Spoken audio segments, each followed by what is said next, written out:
Өдөр тавхны орой амгалан айлтгая би сэтгүүл бадарчин жаргалмаа. За энэ орой студид улсын хурлын гишүүн Нямд оржиг ярилцлага хэмээн урьсан байгаа. Ингээд миний урилга хүлээж авч хүрэлцсэн танд юуны өнд баярлалаа. Ирсэн орой мэнд хүргэе. За баярлалаа. За зочинтойгоо ялцахаас өмнө та бүхэндээ мэдээ танилцуулъя. За эдийн засгийн байнгын хорооны хуралдааны дараа 14 цагаас улсын хурлын ээлжид бус чуулган хаалтаа хийсэн байгаа. За гэхдээ эдийн засгийн байнгын хороо хөрөнгө оруулалтын тухай хуулийн төслийг хэлдэг чуулганаар оруулах байсан ч намрын чуулган руу ухраахаар болсон учраас ээлжид бус чуулган өндөрлөө. За улсын хурлын ээлжид бус чуулганыг 9-р сарын 16-нд товлон хуралдуулсан. За ингэхдээ 5 хуулийн төслийг хэлцгээр товлогдсон байсан юм. Ээлжид бус чуулганаар засгийн газраас өргөн мэдүүлсэн хөрөнгө оруулалтын тухай, за хөрөнгө оруулалтын сангийн тухай хуулийн төсөл, урт нэртэй хуулийг дагаж мөрдөх журмын тухай хуульд нэмэлт өөрчлөлт оруулах тухай хуулийн төсөл, алтны худалдаанд ил тод байдлыг бий болгох тухай хуулийн төсөл, түгээмэл тархацтай ашигт малмалын тухай хуулийн төслүүдийг хэлцэн батлах ёстой байсан юм а. За гэхдээ эдгээр хуулийн төслүүдийг намрын чуулганаар хэлцэхээр болсон учраас өнөөдрийн чуулганаар хэлцэх хуулийн төсөл байхгүй болж өндөрлөө. За эх 7 хоногоос намрын чуулган эхэлнэ.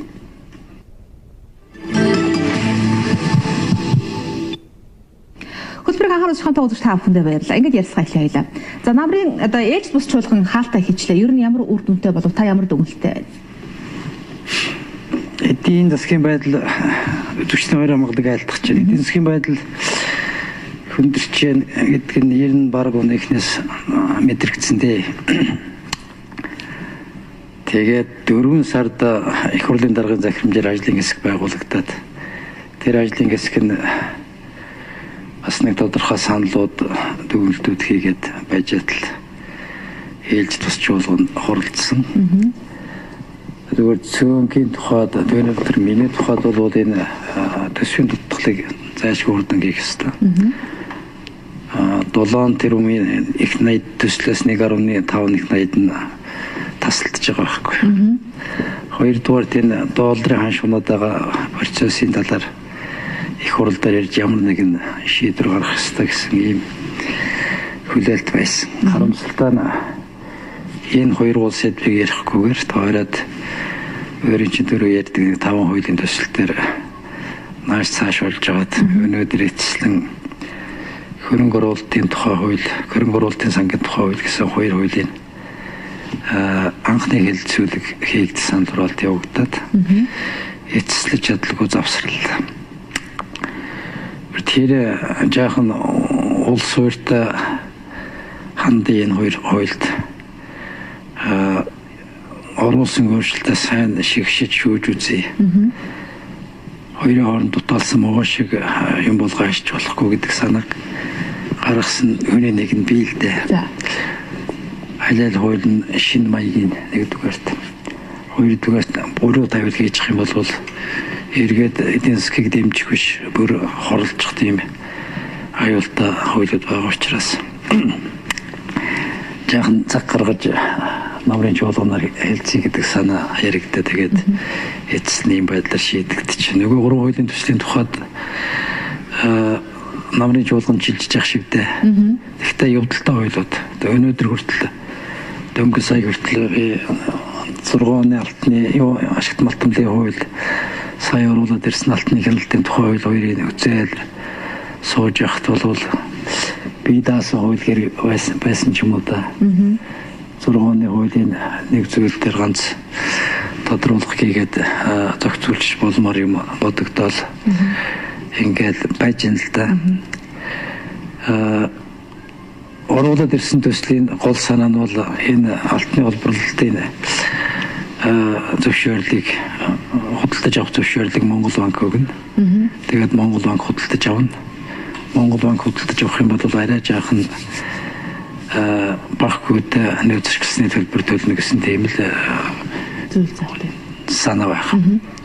Тоомлоод ярих юм бол наад уудсан чинь нэг тал дахин бичсэн. Бичлэлт болох үгүй. Энэ тал манайхан болсон байна. Тэгээд оруулж ирсэн хүмүүст та ийм юм оруулж ирж төрийн нэрхэнд талдаад явах та гэсэн хатууг талдуухан хэлээд байж юм л да.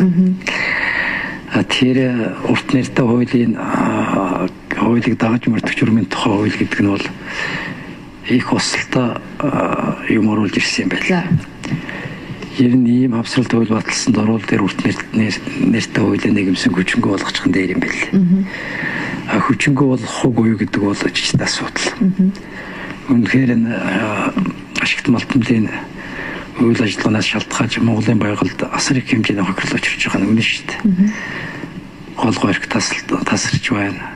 Ой хөвч сүйтгэж байна. Өвж алтын авчгаад газрын дэрчигт нь сэндэлж ажил зүгтчихэж шүү дээ.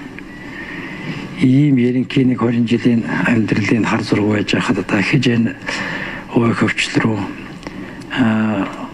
усны савгадар руу усны эхлүү алтны компаниудыг оруулахгүй гэдэг бол ёстой дулаан хэмжээний огтлох асуудал. Ийм шалтгаан байсан учраас тэр алтны ил тод байдлын тухай хууль, урт нэртэй хуулийн хавсралт хууль их мэдээ юмнууд нь батлагдсан байл дээ. Шулуухын ярих юм бол би засгийн газрын зарим хүмүүсээ ярьж л наад хуулийг татж аваа. Батлагдахгүй наадах чинь гэж. Тиймэрхүү яриадын чуулганы өндөрлө харамсалтай тавьсан зорилттой биелүүлж чадсангүй. Иймэрхүү юм хийх байсан бол ээлж тусыг хийх шаардлагач байсан юм уу юу?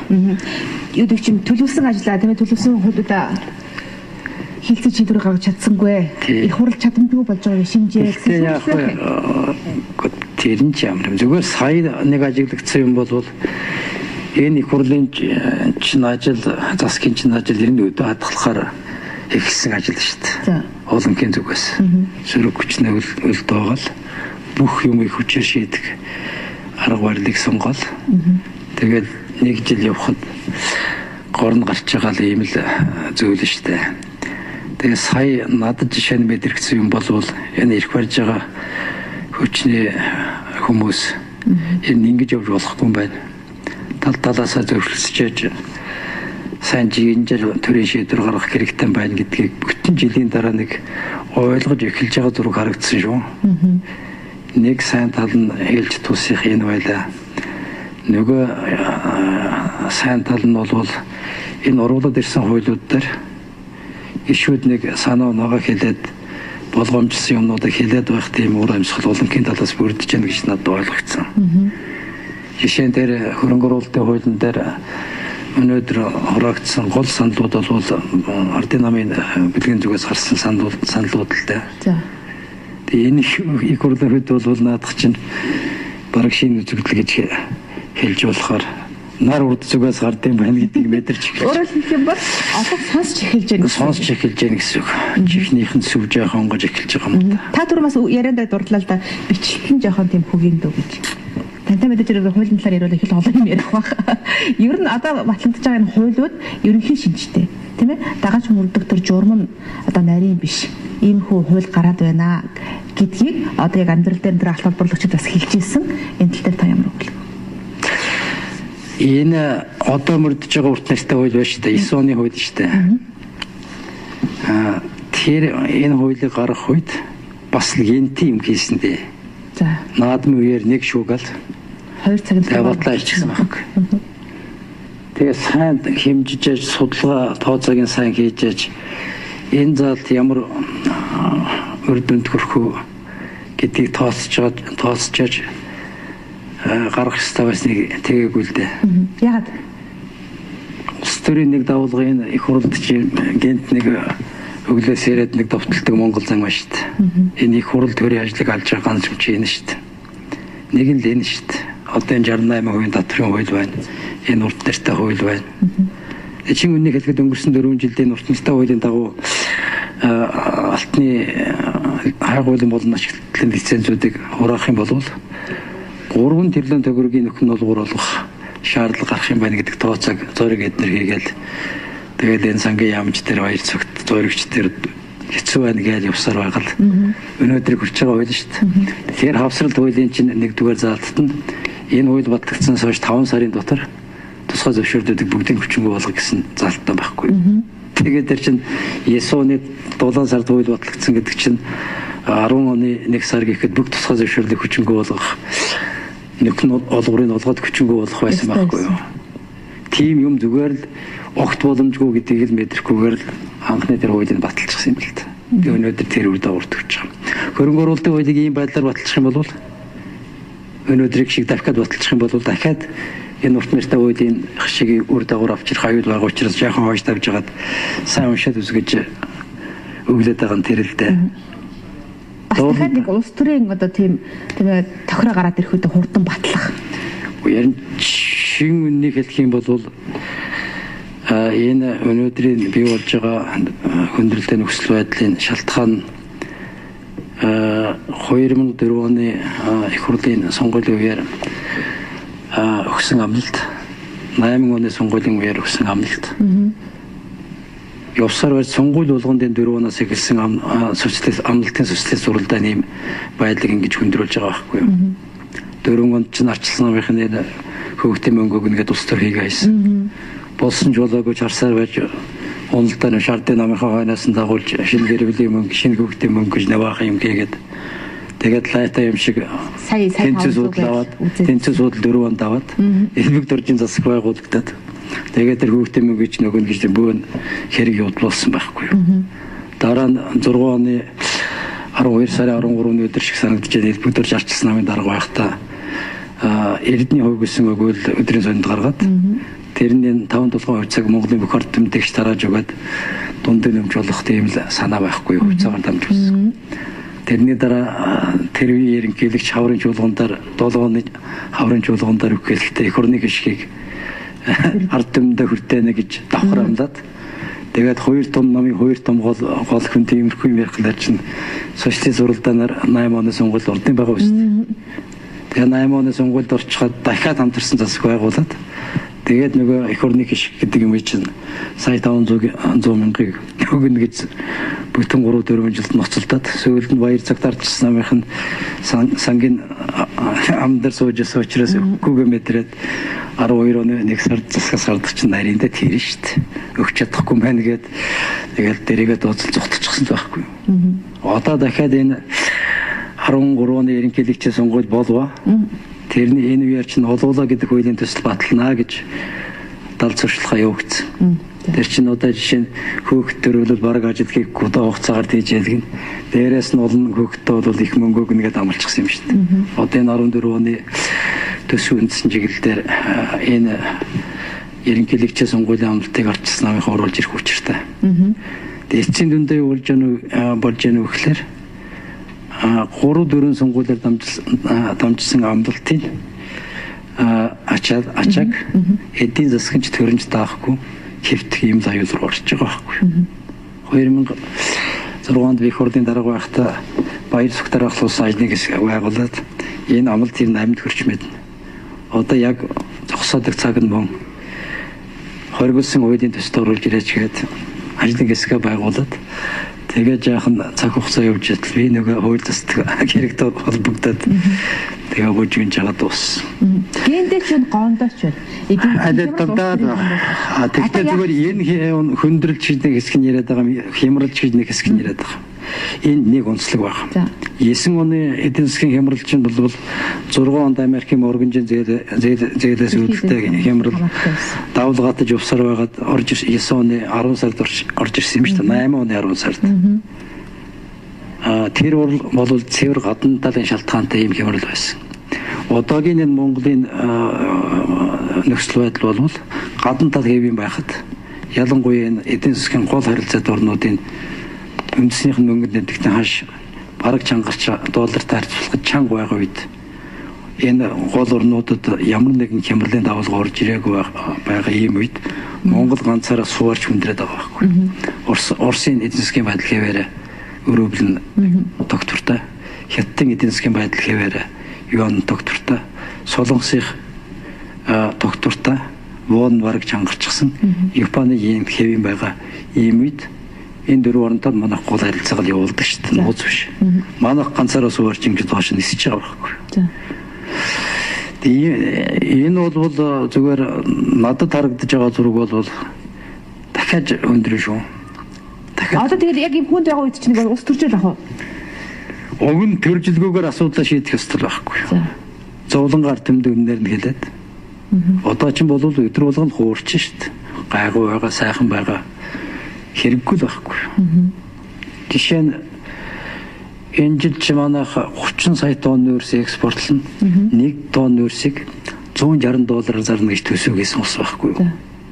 Одоо 10 гаруй сая тонн нөөц 10 сарын 1 гэхдээ экспортлж байна. 3.1-ийн дөнгөжл экспортлж байгаа байхгүй. 1 тонн нөөцний чинь үн $50 байна. Тэгээ бод.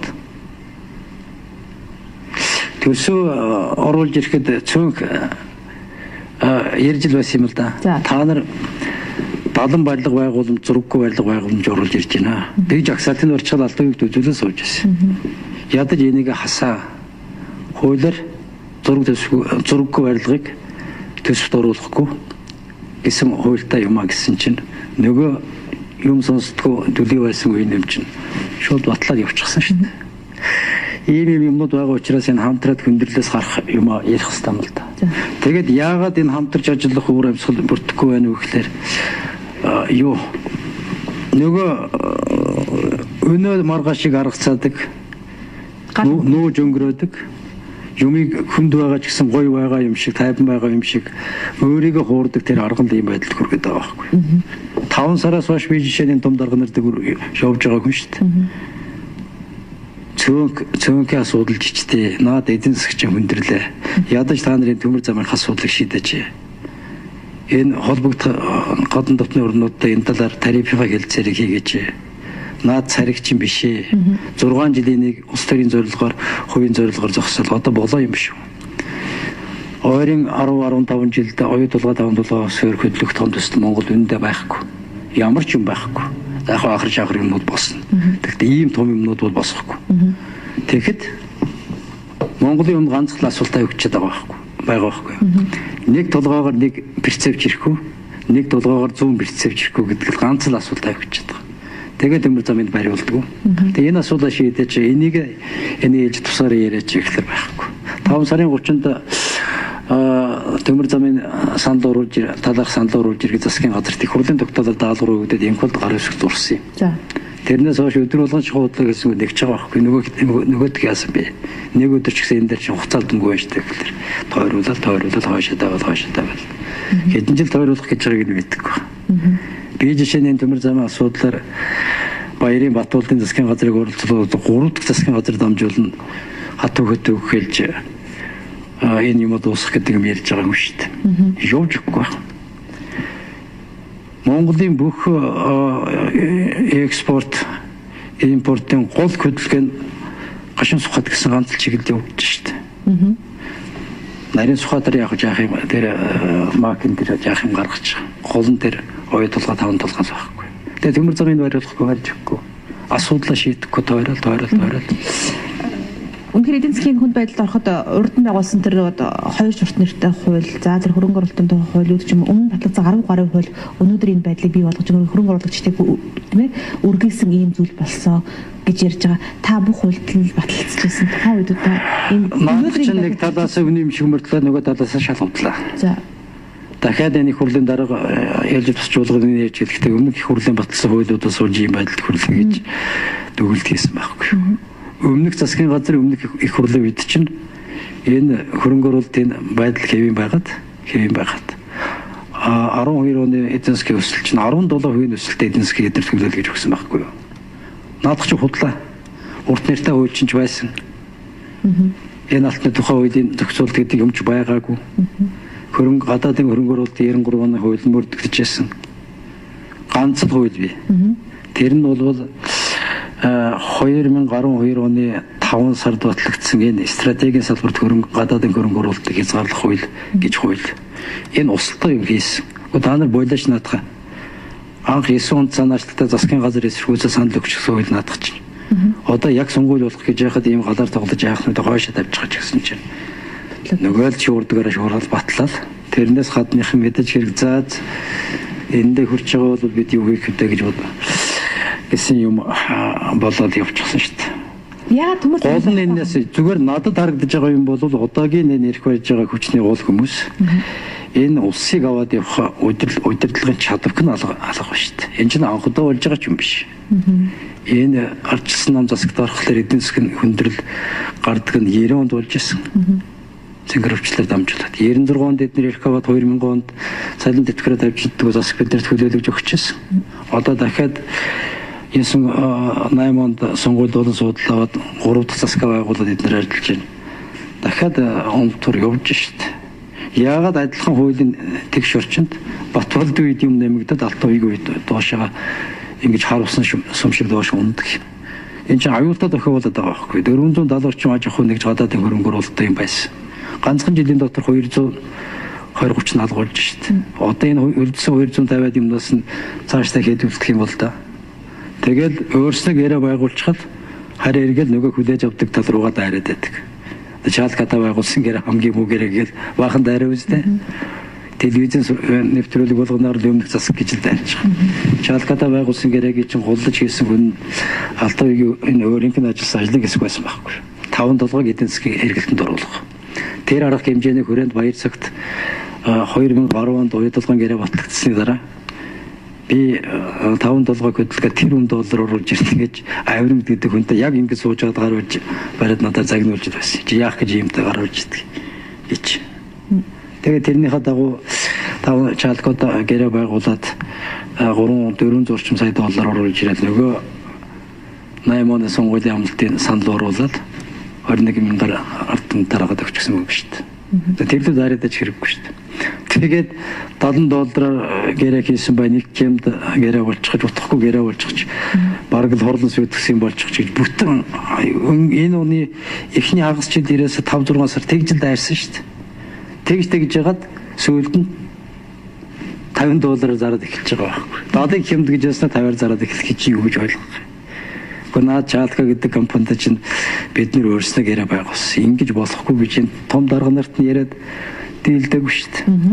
Тэгээ баахан хамтарч ажиллаж байгаа хүмүүсийнхээ нүүрлээ шураа цацчихад тэгээ маргааш нь босоо дахиад тэрвэрлэх хэр зэрэг зохистой байд юм бол. Эн чинь бол зөвхөн нэг компани асуудал биш. Цаад талд нэг хүрнүүдийн асуудал, геополитикийн асуудал, хамтын ажиллагааны асуудал, мөнгөний өршийн асуудал байгаа. Одоо тэр тэрвэрлэх чинь горн гараад байгаа юм шүү. Хамтрын эвсийг эл эвсэлтэй. Би нөгөө Чалката ер нь хоёр хамт чинь улс төржөөд хэлбэг төрөөр болж болж ирсэн тэгэл тэрвэрлдэг. Би ч одоо энэ тэрвэрлдэг засагт чинь баг 3 дахь удаа орсон юм шүү дээ. Тэрвэрлдэг гэсэн үг. 90 оны тэрвэрлдэг засгийн үед чинь би хуулийн тэргүүн дэд сайд байсан. 4 оны элбэгдөржийн тэрвэрлдэг засгийн үед чинь би хуулийн сайд нь байсан. 8 оны тэрвэрлсэн засагт чинь дахиад хуулийн сайд нь байсан. Тэгтээ нэг юм байд. Би тэр 4-8 оны засагт ч одоо 4 ерөнхий сайдын засгийн газар шүү дээ. Лавл дээр эдийн засгийн уналд болоогүй шүү. Аз таарсан юм уу, юу болсон юм уу? Өсчихсэн шүү. 2000 онд ингээр ерөнхий сайд болоод жинхэнэ сайд тартагтаа тулчихсан эдийн засаг хүлээж аваад 2002 онд хүртэл хямралыг зогсоохыг ноцтолдоод 2002 оны 5 сард эдийн засгийн унал зогслоо гэсэн дүгнэлт хийжсэн юм шүү дээ. Тэгээд энэ хоёр чинь 4 онд эдийн засгийг хүлээлгэж өгөхдөө 10.6% өсөлт эдийн засаг хүлээлгэж өгсөн. Сая энэ баяр Батболдыг дамжсан засгууд чинь өсөлтөд гарсан шүү дээ. Тэгэхээр зүгээр энэ үнэхээр энэ тал дээр удирдлагын чадвар гэдэг юм байхгүй болчихсон шүү дээ. Саваал санаанд орснороо шийдвэр гаргаад харьяагч тэр шийдвэр нь зовлон болж хувирал. Урдж исэн эдийн засгийг сэргээхийн тулд авч үлдэхийн тулд амь тараа тавьж 7 сард мөнгөний нэлт хийсэн. Ингэснээр харьцангуй одоо юу гэдэг юм тийм ээ ухаалж унчаагүйгээр энэ эдийн засаг явж гинэ сэргэж гинэ гэдэг тайлбарыг хэлж байгаа л да. За өөрснийгөө зөвтгөх нь бол одоо бол надад ажиглагдаад байгаа юм бол энэ эрх барьж байгаа хүчний гол хүмүүс зүгээр л худлаа хэлэх социалист уралдаан зарлчихсан шиг л юм ярьж шít. Одоо 8% хүйт орон сууцны зээл яг ерөнхийлөгчийн сонгуулийн эд дунд явж явах ирээд нэр хийсэн. Энэ бол улс төрийн арга хэмжээ байсан. Тэгээд дараа нь өрдөнгөнд тооцоог учраас орон сууцны 90 сая төгрөг байсан 2-ороо байр 120 сая төгрөг. Тэгээд орон сууцны нэмэгдээд ирэхлээр тэгвэл одоо энэ орон сууцнаас битгий ав. Иргэчд каньвари орон сууц байрны тэгэхээр хэмд орон сууц гаргалаар наав гэж байгаа байхгүй юу. Ингэж улс төрийн зорилгоор эдийн засгийг хорлоод байгаа байхгүй юу. Энэ үн тогтворжуулах дэд хөтөлбөрүүд гэж баахан юм хийсэн. Нийт дүнгээр 3 тэрлэн төгрөг. Монгол өмнө нь огт хийж байгаагүй хийж болдгүй юм хийсэн. Тэг үн барьсан хаана байна? Өнөөдөр бүх юм өсөжлөө шүү дээ. Тэрийгээр гоё юм хийжлээ гэдээ байсан. 3 тэрлэн төгрөг гаргасан учраас тэрнийг нөхөхийн тулд баахан заасан мөнгө хэвлээд тэр заасан мөнгөнийхэн давалгаа харь эргэж долларын чангарал төгрөгийг хашуунт болж хуураад одоо эргэж байсан жаахан нөөцөө нөгөө долларын төгрөгийн хашуунтыг зогсоох гэж үрээл ингээд байндчгүй вандчгүй юмнууд явагдаж штт. За. Би жишээ нь тэр олон засагт 60 жил байхад Монгол банктай засгийн газар хамтарч хөтөлбөр хэрэгжүүлнэ гэж юм хийдэг байсан байхгүй. Одоо энэ Монгол банк яг чимэнийг хэлэх юм бол засгийн газрын даавар хөвгөлтэй болчиход байгаа байхгүй. Юу за үүнээс чинь энийг зогсоомоор байна гэхээр Монгол банк Арилжааны банкар дамжуулаад мөнгө тарааж яадаг. Уг нь бол Монгол банк чинь төгрөгийн тогтвортой байдлыг хангаж тэр арга хэмжээнийх үр дүнгээр эдийн засгийн тогтвортой өсөлтийг хангах учиртай юм газар шүү дээ. Ханш уналтаа сэргийлэх. Энийг хийхгүй байгаа байхгүй. Монгол банк төв банкны хуулийн 4-р зүйлд нь төгрөгийн тогтвортой байдлыг хангах нь Монгол банкны үндсэн мөрөг мөнгө тэр хуулийн чинь бүх заалцах хэрэгдэж байгаа байхгүй. Өнөөдрийн энэ дэд хөтөлбөрүүдийг хэрэгжүүлдэг заалт чинь төв банкны хуулинд байхгүй. Таны яриа сарах юм бол юу гэдэг чинь эдийн засгийн улс төрийн хямралт байдал дээр танаа намч гэсэн буруутай тийм ээ ардсан намж буруутай харагдаж байна л да. Одоо намайг хурал болох гэж байна. Ямар асуудал шийдээсэй гэж хүсэж байна. Тэгээд хариуцлага алдсан сонгуульд ялгагдал байсан намайг хөдөлгөөнтэй яаж хариуцлага тооцох вэ? За улс төрчдийн нэг том хариуцлага хүлээдэг гэдэг юм чинь хаач байсан. Ажлаа өгдөг л асуудал шүү дээ. Хариуцлага тооцох болмоор байна. Хариуцлага өөр яадан шуурд авч байдгүй шүү дээ. Маш өндөр түвшинд. Нийт бүгдэрч ялагдаж л байсан. Бат болж ялагдлаа. Бид нэр сайнтал номынхаа даргааж тэгээд өгдөг байхгүй шүү. Би ч гэсэн байсан бол тийм л хариуцлах байлаа шүү дээ. Тэрнээс ямар цөллөгэнд явуултаа биш. Соёлжсэн нийгэмд бид амьдарч шүү дээ. Батуулд өрсөхийн тухайд нодлон жил ажиллаа өгч гисэн. Сая ерөнхийлөгчийн сонгуульд болоод энх төвшин ажил өгнө гэдгээ зарлчихсан. Одоо намын хурал бол энэ дөрмийн дагуу хийгдэх хурал. Тэр их хурлаар чинь намын шин дарга гарна. Тэгээд тэр дарга нь яахыг харж ил байна. Их хурал юу болохыг харж ил байна. Ер нь бол цөөнхийн дуу хоолой, цөөнхийн чадвах санс төрөхгүй байна гэж намын гишүүд дэмжигчид ер нь нийт Монгол ард иргэдээс шүүмжил ирээд байгаа нь үнэн уртаа юм байгаа юм шүү дээ. Энэ цөөнг чанга байх. Чанга байх чинь төр өөрөө чанга байхын нэг баталгаа байдаг байхгүй юу? Эрх баригчтан чангарч тэр хэмжээгээр. Энэ манай эрх баригчдыг би гайхаад байгаа байхгүй юу? Энэ цөөнхийн ярьж байгаа зөв юмыг хүлээж авах сувг нь бүр хаагдчихсан. Тэр сувг хаагдсан сумал эднийг уналтал улам хатуу байдаг болдог байхгүй юу? 96 онд тэр сувгаа хаачгаад 2000 онд эдгээр нэг суудлаа аваад үлдчихлээсэн шүү дээ. Талигаас наран цэцэрлэгаан суудлаа авчихсан юм. Тэгэхээр олонхын чанга байх, цөөнхөн чанга байх нь бол төр чанга байхын үндсэн суурь болдог. Уг нь бол чадалтай олонх. Энэ цөөнг чанга байгаад өгөөсөн. Энэ чанга цөөнхийн үгийг сонсож ажлаа хэвээ авч явах юмсан гэдэг тийм сүвтэй байх хэрэгтэй байна. Тэр нэг сүүн хаагдчих чадах чинь дөлий зэрэг болчиход шүү дээ. Тэгээ би жишээ нь өөрийнхөө бүлгийн ажил сэтгэл хангалттай биш. Удирдлагуудаа хэлдэг. Та нар цөөнх шиг цөөнх байгаа шүү дээ. Өг дуугарт сураачд. Амын чинь хүн таглаж хаа. Тэгээ гомдлоо суугаад. Шаардлага гард юм бол тэмч сураачд. Яасик хайм дайрт юм та нар гэж. Байнгад ярьж байгаа л да. Зовлонтой заримдаа үлэг дээрээ цөөнх болчиход тэндээс гараад их хурл дээр ороод олонгтой ташуур эргүүлнэ гэж зовлонтой шүү дээ. Тэгэхээр 90-аас төр чанга байхын үндэс нь бол энэ олон намын тогтолцооны үед бол олонхын чанга байх, цөөнхөн чанга байх. Ер нь олонхын цөөнхийнхээ зөв юмыг хүлээж авч ажлаа тэр санаа захируулж хийж чаддаг. Одоо жишээ нь өдөржин жил төсвийг батлах үед бол зөндөө ажил хэрэгч санал хэлсэн шүү дээ. Наа чинь болохгүй байна. Энэ чинь зүгээр нэг цөөнх биш байхгүй юу? Би жишээ нэг тэм хариулсан хүн буурныхаа зан ганддаггүй гэдэг шиг 20 жил энэ төрийн дугаанд чанагдчихсан. Болсон болоогүй энэ төрийн